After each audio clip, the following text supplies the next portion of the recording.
उत्तर प्रदेश के उपचुनाव में कांग्रेस ने लड़ने से इनकार कर दिया है और पूरी तरीके से समाजवादी पार्टी का समर्थन कर दिया है। पार्टी ने कहा है कि सपा उपचुनाव में सभी 9 सीटों पर लड़े और कांग्रेस पूरी उनकी मदद करेगी। हालांकि इस कदम के पीछे कांग्रेस की रणनीति महाराष्ट्र विधानसभा चुनाव को लेकर के है। वो चाहती है कि महाराष्ट्र में सपा भी बड़ा दिल दिखाए। सपा ने कांग्रेस के लिए उत्तर प्रदेश में 2 सीटें गाजियाबाद और खैर सीट छोड़ी। इन दोनों ही सीट के समीकरण और जीत की संभावना को बेहद कम देखते हुए कांग्रेस ने उपचुनाव से दूर रहने का ही फैसला किया। इस तरीके से कांग्रेस ने बहुत सोची समझी रणनीति के तहत दांव चला। सपा की नजर इन्हीं सीटों पर है जिन पर मुस्लिम वोटर काफी निर्णायक स्थिति में है। सपा ने मुस्लिम बहुल 5 सीटों पर अपने उम्मीदवारों के नाम का ऐलान भी कर दिया, जिनमें से भिवंडी पश्चिम सीट पर कांग्रेस ने चुनाव लड़ने की तैयारी कर रखी है। सपा महाराष्ट्र में इंडिया गठबंधन के तहत 12 सीटें मांग रही है। सपा की नजर उन्हीं सीटों पर है जिन पर मुस्लिम वोटर काफी निर्णायक स्थिति में हैं। सपा ने मुस्लिम बहुल 5 सीटों पर अपने उम्मीदवारों के नाम का ऐलान भी किया है, जिनमें से भिवंडी पश्चिम सीट पर कांग्रेस ने चुनाव लड़ने की तैयारी की है। यही नहीं, महाराष्ट्र में कांग्रेस और उद्धव बालासाहेब ठाकरे के बीच भी सहमति नहीं बन पाई। कांग्रेस ने उसे और सीटें देने से इनकार किया है। हताश शिवसेना यूबीटी ने अब शरद पवार को कांग्रेस को मनाने के लिए बुलाया है ताकि वो उसे और सीटों पर चुनाव लड़ने दें। तीनों सहयोगी दलों के बीच शनिवार रात तक चली 10 घंटे की बैठक के बावजूद अंतिम सहमति बन नहीं पाई है। कुल मिलाकर के इंडिया गठबंधन में सीटों को लेकर के रार खत्म नहीं हो पा रही है। सहमति कैसे बनेगी, इस पर सबकी निगाहें इस समय टिकी हुई हैं। तो उत्तर प्रदेश उपचुनाव में जो 9 सीटें हैं उस पर अब संभावनाएं ये है कि सपा अकेले ही चुनाव लड़े, क्योंकि कांग्रेस ने उन सीटों पर चुनाव लड़ने से इनकार कर दिया है, लेकिन कहा यह है कि वो सपा को पूरा समर्थन देंगे। लेकिन इसके पीछे महाराष्ट्र को लेकर के कांग्रेस की रणनीति बताई जा रही है।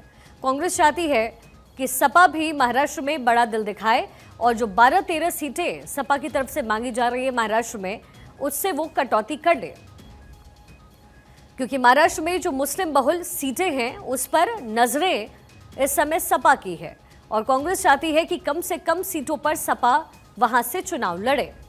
अब ऐसे में देखना दिलचस्प ये होने वाला है कि उत्तर प्रदेश को छोड़ करके क्या सपा कांग्रेस के लिए अपना बड़ा दिल दिखाएगी महाराष्ट्र में या फिर नहीं। कांग्रेस को एक सोची समझी रणनीति के तहत चलता हुआ यहां पर बताया जा रहा है, क्योंकि जो उपचुनाव में 2 सीटें सपा की तरफ से कांग्रेस को ऑफर की गई, वहां पर जीतने की संभावनाएं बहुत कम थी। ऐसे में कांग्रेस चांस नहीं लेना चाहती होगी। जाहिर है हरियाणा में चुनावी हार के बाद कांग्रेस चाहती होगी कि उन सीटों पर चुनाव वो लड़े जहां उसकी जीत पक्की हो, और नजरें महाराष्ट्र के में होने वाले विधानसभा चुनाव पर भी है, क्योंकि कांग्रेस चाहती है कि ज्यादा से ज्यादा सीटों पर कांग्रेस ही चुनाव लड़े।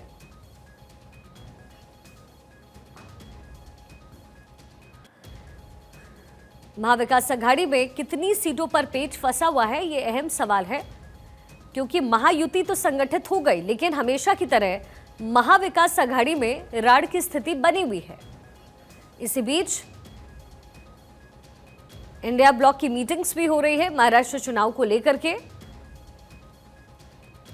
उधर उद्धव गुट भी कांग्रेस से नाराज बताए जा रहे हैं। उद्धव गुट का कहना है, और जो अंदर खाने से खबर है उसके मुताबिक, कांग्रेस जो पर्याप्त सीटें हैं वो उद्धव ठाकरे को नहीं दे रही है, जिसके लिए उन्होंने अजित पवार से बात करने की गुहार लगाई है। कहा गया कि अजित पवार मीटिंग्स कर रहे हैं, लगातार 10 घंटे मीटिंग चली है महाविकास आघाड़ी में, लेकिन अभी तक सीटों को लेकर के सहमति नहीं बन पाई है।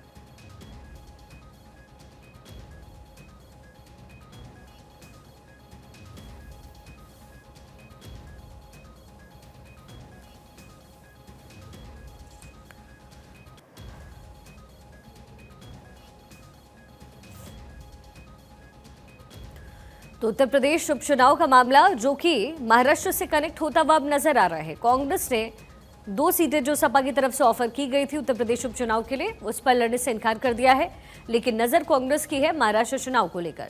288 सीटों पर एक ही फेज में चुनाव होना है महाराष्ट्र में, और ऐसे में कांग्रेस एक सोची समझी रणनीति के तहत काम कर रही है। कोशिश कांग्रेस की जाहिर है यही होगी कि कम से कम सीटों पर बाकी जो सहयोगी दल है वो लड़े और कांग्रेस अपना दबदबा महाराष्ट्र में बना सके।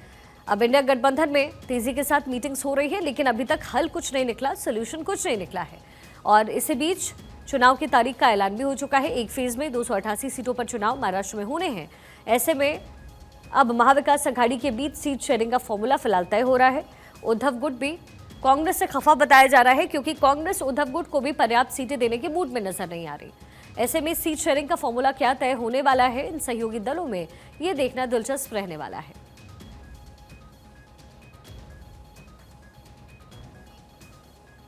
इससे पहले उद्धव ठाकरे बीजेपी के साथ चुनाव लड़ते हुए नजर आए, लेकिन फिर मुख्यमंत्री के चेहरे पर बीजेपी और उद्धव की शिवसेना के बीच पेच फंसा और उद्धव ने अपनी पार्टी कौन से अलग कर लिया। उसके बाद शिवसेना भी दो फाड़ हुई और शिंदे गुट वाली शिवसेना बीजेपी के साथ शामिल हो गई और अभी शिंदे, एकनाथ शिंदे, वो महाराष्ट्र के मौजूदा सीएम भी हैं। लेकिन इस बार क्या होने वाला है, क्योंकि महाराष्ट्र का ये जो रण है बेहद दिलचस्प हो जाएगा। एक तरफ महाविकास अघाड़ी है तो दूसरी तरफ महायुति है। महायुति में मेजरली जो गेम प्ले कर रही है वो बीजेपी कर रही है, लेकिन उनके साथ अजित पवार की पार्टी भी है। इसके साथ ही शिंदे की पार्टी है, शिवसेना, शिंदे गुट की पार्टी भी है। वहीं दूसरी तरफ महाविकास अघाड़ी में कांग्रेस मुख्य दल के रूप में होगी और उनके साथ साथ जो छोटे छोटे दल हैं जिसमें उद्धव गुट भी है। इसके साथ ही उद्धव गुट के साथ सपा भी अपना खेल दिखा सकती है महाराष्ट्र के चुनाव में। शरद पवार की पार्टी भी है, एनसीपी भी है। लेकिन अभी तक दिक्कत ये है कि महाविकास अघाड़ी में सीट शेयरिंग का फॉर्मूला तय नहीं हो पाया है। अब चुनाव बहुत नजदीक है, ऐसे में बहुत जल्द इन पार्टी को एक मत पर पहुंचना पड़ेगा।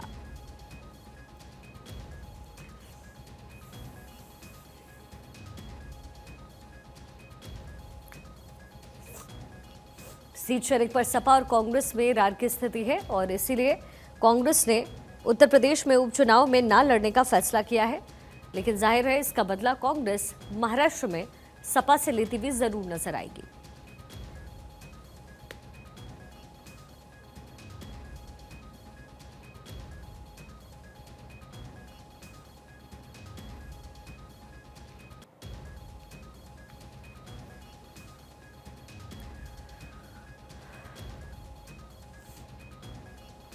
तो महाराष्ट्र का गणित अब क्या होने वाला है और इन दोनों ही पार्टीज के बीच जो मुख्य रूप से चुनाव में हिस्सा ले रही है बहुत सारे सहयोगी दलों के साथ, उनका क्या होने वाला है, भविष्य क्या होगा, ये तो चुनावी नतीजे परिणाम ही बताएंगे। लेकिन एक बार फिर से महाविकास अघाड़ी में सब कुछ फंसता हुआ नजर आ रहा है, जहां एक तरफ महायुति पूरी तरीके से सॉर्टेड नजर आ रही है।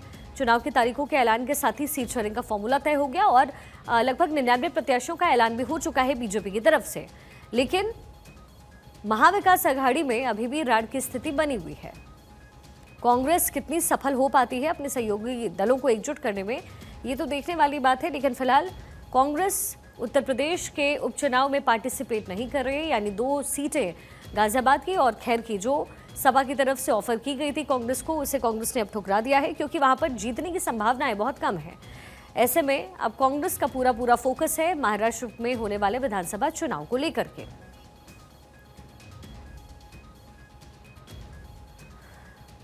सीट शेयरिंग पर सपा और कांग्रेस में रार की स्थिति एक बार फिर से पैदा हो गई है।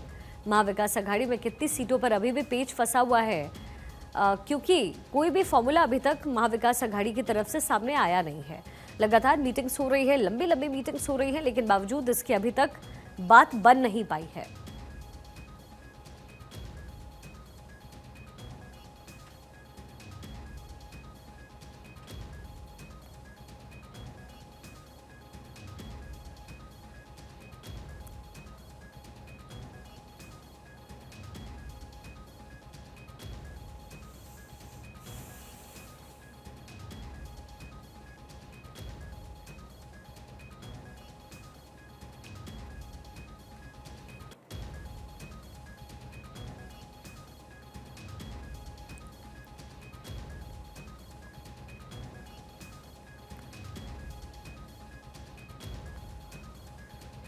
उत्तर प्रदेश के उपचुनाव में कांग्रेस ने ना लड़ने का फैसला किया है और पूरी तरीके से समाजवादी पार्टी का समर्थन किया है। पार्टी ने वहां कहा है कि सपा उपचुनाव में सभी 9 सीटों पर लड़े और कांग्रेस उनकी मदद करेगी। हालांकि इस कदम के पीछे कांग्रेस की रणनीति महाराष्ट्र विधानसभा चुनाव को लेकर बताई जा रही है। कहा जा रहा है कि कांग्रेस चाहती है कि महाराष्ट्र में सपा भी बड़ा दिल दिखाए। सपा ने कांग्रेस के लिए उत्तर प्रदेश में 2 सीटें गाजियाबाद और खैर सीट छोड़ी और इन दोनों ही सीट के समीकरण और जीत की संभावनाएं को बेहद कम दिखाते हुए कांग्रेस ने उपचुनाव से दूर रहने का फैसला किया है। इस तरीके से कांग्रेस ने बहुत सोची समझी रणनीति के तहत दांव चला है। सपा की नजर उन्हीं सीटों पर है जिन पर मुस्लिम वोटर्स काफी निर्णायक स्थिति में हैं। सपा ने मुस्लिम बहुल 5 सीटों पर अपने उम्मीदवारों के नाम का ऐलान भी किया है, जिनमें से भिवंडी पश्चिम सीट पर कांग्रेस ने चुनाव लड़ने की तैयारी की है। सपा महाराष्ट्र में इंडिया गठबंधन के तहत 12 सीटें मांग रही है। सपा की नजर उन्हीं सीटों पर है जिन पर मुस्लिम वोटर्स काफी निर्णायक स्थिति में हैं। सपा ने मुस्लिम बहुल 5 सीटों पर अपने उम्मीदवारों के नाम का ऐलान भी कर दिया है, जिनमें से भिवंडी पश्चिम सीट पर कांग्रेस ने चुनाव लड़ने की तैयारी कर रखी है। यही नहीं, महाराष्ट्र में कांग्रेस और उद्धव बाला साहेब ठाकरे के बीच में सहमति नहीं बन पाई। कांग्रेस ने उसे और सीटें देने से इनकार किया है। हताश शिवसेना यूबीटी ने अब शरद पवार को कांग्रेस को मनाने के लिए बुलाया है ताकि वो उसे और सीटों पर चुनाव लड़ने दे।